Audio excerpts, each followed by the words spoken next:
Hello, my name is Georg Nolte. I teach international law at Humboldt University, Berlin. At the same time, I'm a member of the International Law Commission of the United Nations.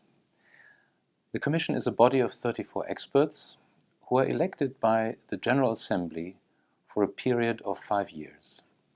The mandate of the Commission is to make recommendations to the General Assembly regarding the progressive development and the codification of international law. Today, I want to describe some elements of the work of the International Law Commission from the perspective of community interests.